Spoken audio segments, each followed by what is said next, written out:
उत्तर भारत में एक समृद्ध राज्य था सूर्यगढ़। यह राज्य अपनी उपजाऊ जमीन, विशाल किलों और वीर सैनिकों के लिए दूर दूर तक प्रसिद्ध था। इस राज्य का राजा था रजनीश सिंह। वह जितना वीर था उतना ही दयालु और न्यायप्रिय भी। उसकी माँ राजमाता पद्मावती पूरे राज्य की जननी मानी जाती थी। उनकी छोटी बहन राजकुमारी रूपा सुंदर और बुद्धिमान थी, जिसे राजनीति की बारीकियों की अच्छी समझ थी। सूर्यगढ़ में हर तरफ सुख शांति थी। लोग अपने राजा की जय जयकार करते, किसान अच्छी फसल उगाते और सैनिक गर्व से खड़े रहते। लेकिन हर सुखी राज्य में कुछ लोग ऐसे भी होते हैं जिन्हें यह सुख चैन नहीं लेने देता। इसी बीच एक दिन सूर्यगढ़ में पड़ोसी राज्य चंद्रपुर से मेहमान आए। चंद्रपुर का राजकुमार वीरेंद्र अपनी बहन राजकुमारी कोमल के साथ आया। जब कोमल ने पहली बार दरबार में कदम रखा तो जैसे पूरा महल थम गया। उसकी आंखें झील की गहराई जैसी थीं, चेहरा चांद की तरह दमक रहा था और चाल में ऐसी शालीनता थी कि हर कोई उसे निहारने लगा। महाराज रजनीश भी पहली नजर में उसकी ओर खिंच गए। स्वागत करते हुए उन्होंने कहा, राजकुमारी, आपके आने से हमारा महल स्वर्ग समान हो गया है। कोमल ने हल्की मुस्कान दी और बोली, महाराज, यह तो आपके राज्य की शोभा है। मैं तो बस एक अतिथि हूँ। पर दिल की गहराई में दोनों को लग चुका था कि यह मुलाकात साधारण नहीं है। समय बीतने लगा। महल में संगीत समारोह होते, बगीचों में सैर होती और धीरे धीरे रजनीश और कोमल की नजदीकियां बढ़ने लगी। एक रात बगीचे में टहलते हुए रजनीश ने कहा, क्या आपको लगता है प्रेम और राज्य की जिम्मेदारियां साथ साथ चल सकती हैं? कोमल ने मुस्कुराकर कहा, अगर प्रेम सच्चा हो तो वही जिम्मेदारी निभाने की सबसे बड़ी ताकत बन जाता है। इन शब्दों के साथ दोनों का रिश्ता और गहरा हो गया। कुछ महीनों बाद सूर्यगढ़ और चंद्रपुर ने विवाह की घोषणा कर दी। विवाह का दिन आया तो पूरा राज्य दीपों से जगमगा उठा। गलियां फूलों से सज गईं, ढोल नगाड़ों की गूंज चारों ओर फैल गई। जब रजनीश ने कोमल के गले में वरमाला डाली तो प्रजा ने आकाश गूंजा दिया। जय हो महाराज रजनीश, जय हो रानी कोमल।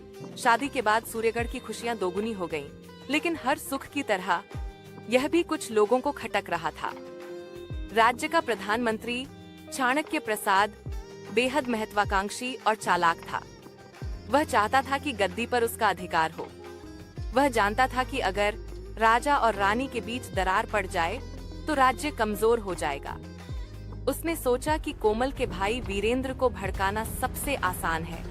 एक दिन उसने वीरेंद्र को बुलाकर कहा, राजकुमार, क्या आपने कभी सोचा कि महाराज ने आपकी बहन से प्रेम के लिए नहीं बल्कि राज्य की मजबूती के लिए विवाह किया? वह आपकी बहन को सिर्फ एक मोहरा मानते हैं। वीरेंद्र घमंडी स्वभाव का था।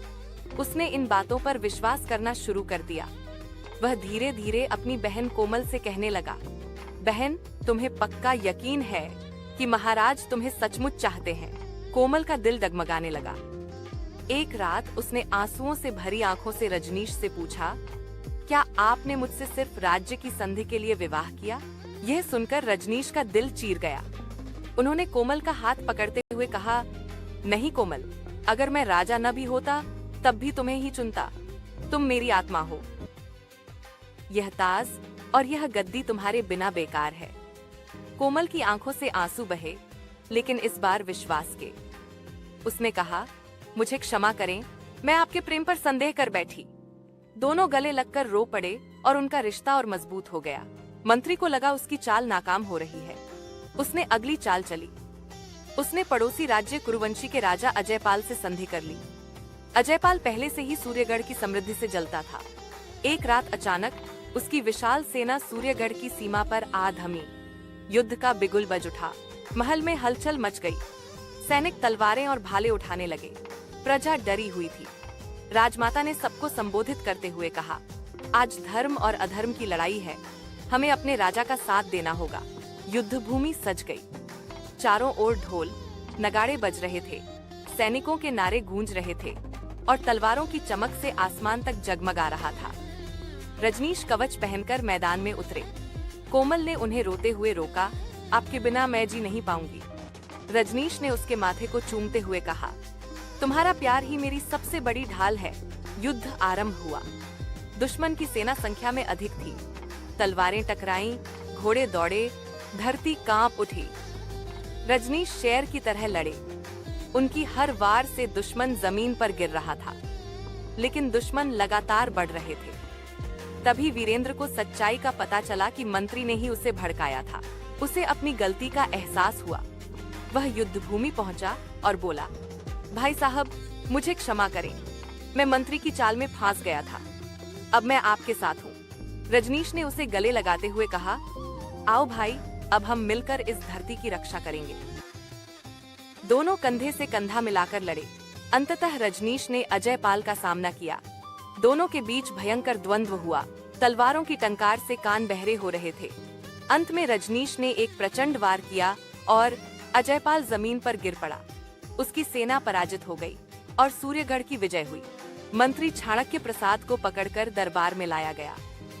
राजमाता ने कठोर स्वर में कहा, जिसने अपने ही राज्य से विश्वासघात किया, उसका यहाँ कोई स्थान नहीं। उसे राज्य से हमेशा के लिए निकाल दिया गया। युद्ध के बाद सूर्यगढ़ फिर से खुशियों से गूंज उठा। महल दीपों से सजाया गया।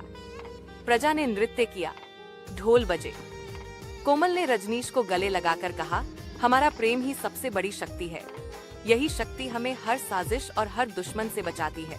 राजकुमारी रूपा और राजकुमार वीरेंद्र का विवाह भी तय कर दिया गया। इस विवाह से सूर्यगढ़ और चंद्रपुर का रिश्ता और गहरा हो गया। उस दिन से सूर्यगढ़ का